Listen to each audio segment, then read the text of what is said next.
I think back to the early days of starting Soma Church in Tacoma, Washington, one of the things that we did was a thing I now call D.E.E.P.E.R training. Now, I didn't have this acronym back then, but I intuitively did it. As I looked at Jesus' life and the way he made disciples and equipped them for everyday ministry, I realized there was this kind of picture that I saw of a deeper kind of training that didn't just inform, but led to really being transformed.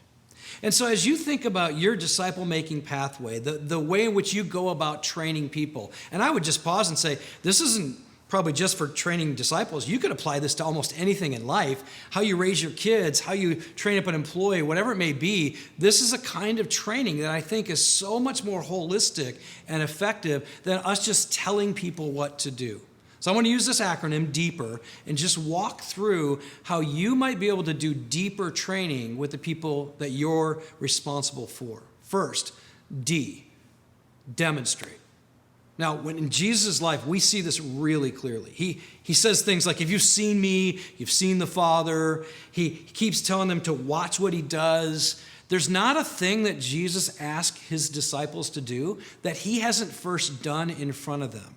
So I want to ask you, as you think about your training, are you demonstrating it? Are they seeing it? And that's the key. Can they see it? Now, sometimes illustrations and stories allow people to see it in their mind's eye, but the most effective way to demonstrate is for you to do it in front of them, for them to watch you or others actually do the thing that you want them to go and reproduce. So demonstrate. Second, we have to explain it. We've got to teach it. We've got to make sure not only do they see it through demonstration, but they hear it. Jesus often said, you've heard it said, but I say. And so sometimes his explanation was correcting things that were wrong. Sometimes he was explaining altogether new concepts, like helping people understand that the kingdom of God is really something that little children can access. In fact, you have to become like a little child to enter it. And so you do need to explain it. Now, I want to pause here and just make sure I say something I think is really important. Too often, this is all we do. We just get people into a room, we talk for a long time, we expect them to just listen, and we think because we said it and they heard it, they'll go do it. But everyone knows, statistics prove, that's the least effective way of training people. It's important, but it's not sufficient. So yeah, you have to demonstrate so they can see it. You have to explain it so they hear it. But then they have to experience it. That's the next E. They have to feel it. It has to happen to them. We always end up doing what has been done to us, whether that's how we've been raised and we become just like our parents, even though we promised we never would, or maybe something that happened to us later on in our adult life. We are always reproducing the very things we experience. And so we want to make sure in our training people get to experience the very thing we want them to go and then do and reproduce. Which leads to P, we've got to send them out to practice it. They have to go do it. And they have to do it over and over and over. Jesus demonstrates, he explains, he has them experience it because he does the very thing to them, but then he sends them out to do the things that he trained them to do.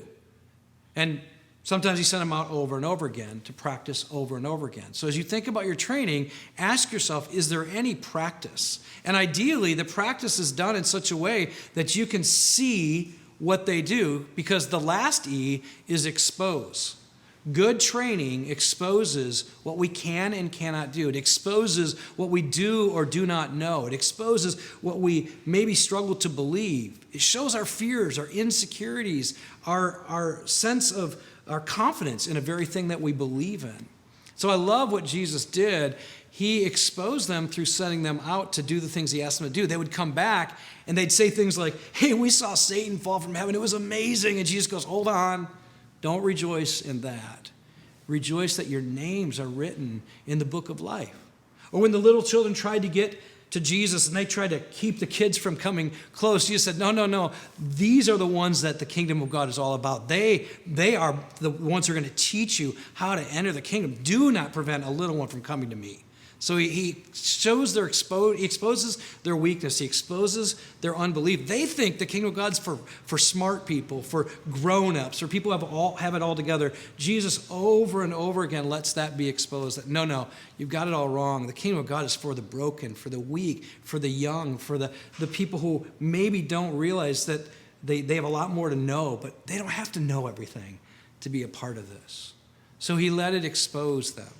And I want to ask you, does your training do that? I know as a coach, I coach soccer, and one of the things I always did when I would work with my players is I wanted to expose what their strong foot was and their weak foot was. Because if they played in a game and any player found out what their weak foot was, they would force the ball to their weak foot, because that's a sure way to shut down a player. So my drills would actually expose what their strong foot was and what their weak foot was. And then I would do drills to help them develop their weak foot. That's the same thing you want to be doing in your training. You want it to expose their weakness, their insecurities, their fears, their lack of knowledge, so then you know what to work on next. And then last, we want to repeat it. We want to do it over and over and over. And I'm sure as you're listening, you're going, Jeff, this is going to take time. Like you can't just do this in an hour on a Saturday afternoon. And I would say, absolutely. Jesus took 3 years with his disciples. So this might even reveal the fact that what we've built can't actually make disciples very effectively, because we spend so little time with each other. So you got to repeat it. And then you want to ask them to go reproduce it in someone else. See, the great thing about this acronym is they can go do it with another person, because you're giving them a skill that they can go reproduce. And then lastly, as they do it to somebody else, you invite them to replant it in the life of another person. So demonstrate, explain, experience, practice, expose, repeat, reproduce, replant. Okay, that's what we're after. Now, I want to just give you an illustration of how this can work. So I just want to walk through the D.E.P.E.R acronym on how we do that. First of all, I tell them they're all going to have to do it, which is a really good thing to do to people when you're training. Make sure they know they're going to have to do the very thing you're teaching them, because I think most people listen thinking no one's going to ever expect that I'm going to do this. But if you say up front, hey, next week, one of you is going to be doing this, then right away they're going to listen in a very different way. So I start with that. I tell them I'm going to demonstrate in a moment, but I explain what it is I'm about to do. So I explain, here's how you tell your story, making Jesus the hero. Then I tell my story.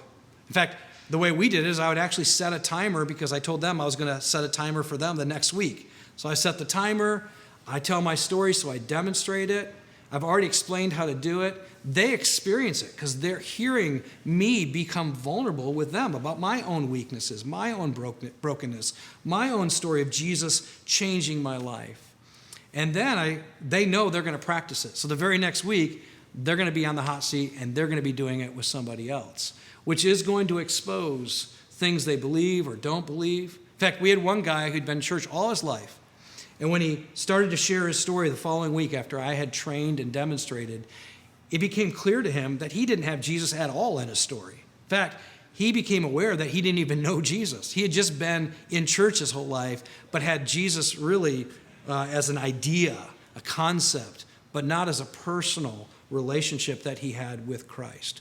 And so in that moment, it exposed that, and he became aware of it. Now, we asked our people to do that over and over and over again because we wanted them to repeat it so they become really proficient at telling their story, showing how Jesus has been so powerfully at work in their life. Now, I want to ask you to just take your training, run it through the template of D.E.P.E.R and say, does it fit? Is our training actually deeper? I would guess, for many of us, our training, or so-called training, is actually more informing and less transforming. And so I want to encourage you, begin to look at all of your training and see how you could make it deeper.